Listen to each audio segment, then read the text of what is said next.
Hi friends, welcome to my channel. ఈరోజు మీ ముందుకు ఒక అద్భుతమైన విషయం తీసుకొచ్చానండి. అదేనండి శ్రీ వేదనారాయణ స్వామి టెంపుల్, నాగలాపురం. ఇక్కడ విశేషం ఏంటంటే విష్ణు అవతారంలో మనకు మత్స్య అవతారం ఉంది కదా, అక్కడ స్వామివారిని మనం దర్శించుకోవచ్చు అనమాట. మత్స్య అవతారంలో ఇది ఎక్కడో లేదండి, తిరుపతికి 70 కిలోమీటర్ల దూరంలో, చెన్నైకి 5 కిలోమీటర్ల దూరంలో ఈ టెంపుల్ అనేది ఉంది. శ్రీ వేదనారాయణ స్వామి నాగలాపురం అన్నమాట. సో దీన్ని కన్స్ట్రక్షన్ చేసింది శ్రీకృష్ణదేవరాయలు అనమాట. వాళ్ళ మదర్ నేమ్తో ఈ గుడిని కన్స్ట్రక్షన్ చేయడం జరిగిందనమాట. సో చాలా అద్భుతమైన గుడి, చాలా బాగుంటుంది. ఇది వచ్చి టీటీడీ ఆధీనంలో ఉంటుందన్నమాట. సో ఇక్కడ ఏం జరిగినా అన్ని టీటీడీ యొక్క పర్యవేక్షణలో, టీడీ యొక్క ద్వారానే ఇక్కడ అన్ని కార్యక్రమాలు, పూజలు అన్నీ ఇక్కడ నిర్వహించబడతాయి అన్నమాట. చాలా అద్భుతంగా ఇది కన్స్ట్రక్షన్ జరిగింది. సో చాలామందికి ఈ గుడి యొక్క హిస్టరీ కానీ ఎక్కడ ఉందో లొకేషన్ అనేది తెలియదు.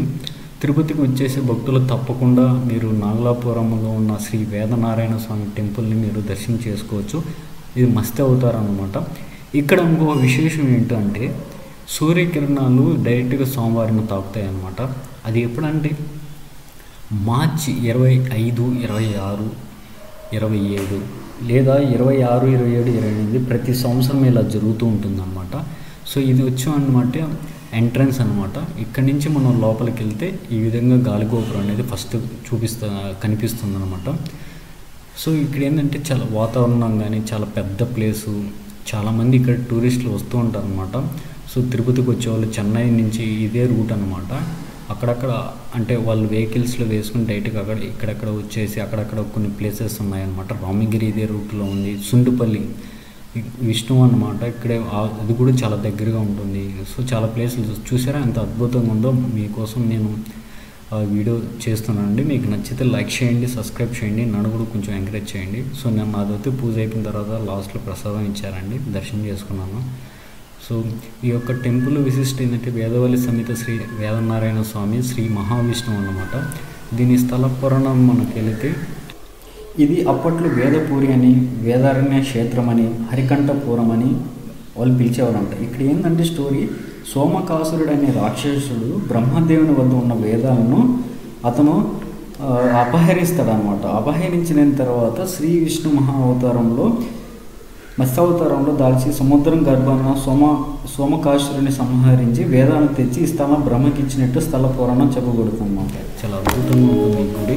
సో ఈ గుడి యొక్క ప్రత్యేకత మీకు తెలుసు కదా, ఇదేనండి గాలిగోపురం. ఈ గాలిగోపురం నుంచి సూర్యకిరణాలు సోమవారిని తాకుతాయి అన్నమాట. చాలా అద్భుతంగా ఉంది. మార్చిలో ఎవరైనా తప్పకుండా చూడాలనుకుంటే తప్పకుండా ఈ గుడికి విచ్చేయండి. తప్పకుండా చాలామంది ఉంటున్నారు, చాలామంది భక్తులు ఆ రోజు వస్తారు, దర్శనం చేసుకుంటారు. చాలా అద్భుతమైన గుడి. మీ చుట్టుపక్కల వాతావరణం కూడా చాలా బాగుంటుంది. చూసారు ఎంత బాగుందో గుడి. అసలు లోపల కన్స్ట్రక్షన్ అంటే శ్రీకృష్ణదేవరాయలు నిర్మించాడు అనమాట ఇది. సో విజయనగర ఎంపైర్ కాలం లాంటిది అన్నమాట గుడి. చాలా ఓల్డ్ టెంపుల్, హిస్టరీ కూడా చాలా బాగుంటుంది. చాలా మహిమగల ఇక్కడ గుడి అన్నమాట ఇది. చూసారా టెంకాయ చెట్లు, లోపల ఎన్ని గాలిగోపురాలు ఉన్నాయో. చాలా పెద్ద ప్లేస్ ఇది అనమాట. లోపల ఎంత బాగుందంటే అంత బాగుంటుంది అనమాట ఇది. సో ఇది ఇక్కడి నుంచే మనకు కిరణాలు సోమవారిని తాకుతాయి అన్నమాట, సూర్యకిరణాలు. అందుకే వాటిని సూర్యకిరణాలు తాకుతాయి కాబట్టి సూర్యోత్సవాలు అన్నీ నిర్వహిస్తుంటారు అన్నమాట ప్రతి ఇయరు. సో ఇది గుడి అనమాట. లోపల ఇలా ఉంది. సో మనం గుడి చుట్టూ కూడా తిరగచ్చు అన్నమాట, ప్రదక్షిణాలు చేయొచ్చు. సో ఇది గాలిగోపురము ఎంత బాగుందో చూడండి. అప్పుడు ఇది కొంతవరకు ఏదో రెనోవేషన్ ఏదో చేస్తున్నారనమాట, ఇప్పుడు జరుగుతుంది. సో నేనైతే మార్నింగ్ వచ్చేసానండి, దర్శనం చేసుకున్నాను. సో తర్వాత మీకోసం ఇవి చూపిద్దామని చూస్తున్నాను. చూసారా సూర్యుడు కూడా అర్లీ మార్నింగ్ పొద్దునే అనమాట. 2 days నుంచి వర్షాలు ఉన్నాయి, ఈరోజే ఎండ వచ్చింది. సో మీకోసం మార్నింగ్ తీస్తే చాలా అద్భుతంగా కనిపిస్తుంది ఉద్దేశంతో మీకు ఈ వీడియో చేస్తున్నానండి. మీకు నచ్చితే లైక్ చేయండి, సబ్స్క్రైబ్ చేయండి, నన్ను కూడా కొంచెం ఎంకరేజ్ చేయండి. చూడ ఎంత బాగుంది. లోపల ఇంకా చాలా బాగుంటుందండి. చాలా పెద్ద విగ్రహం, స్వామివారు, అమ్మవారు అందరూ ఇక్కడ ఉంటారనమాట. చాలా బాగుంది. ఇది వచ్చి మెయిన్ గుడి అనమాట. లోపలికి వెళ్ళాలి, పూజ జరుగుతుంది లోపల, అందుకే అలవలేదు అనమాట. సో ఒకసారి పూజ అయిపోతే మనం లోపలికి వెళ్ళొచ్చు అనమాట. సో ఇలాంటి ఇంట్రెస్టింగ్ అప్డేట్స్ కోసం నన్ను లైక్ చేయండి, సబ్స్క్రైబ్ చేయండి, నన్ను కూడా కొంచెం ఎంకరేజ్ చేయండి. సో నా వెనకలు ఉండేది సూర్యకిరణాలు సోమవారం తాకుతాయి ఆ గాలిగోపురం నుంచి.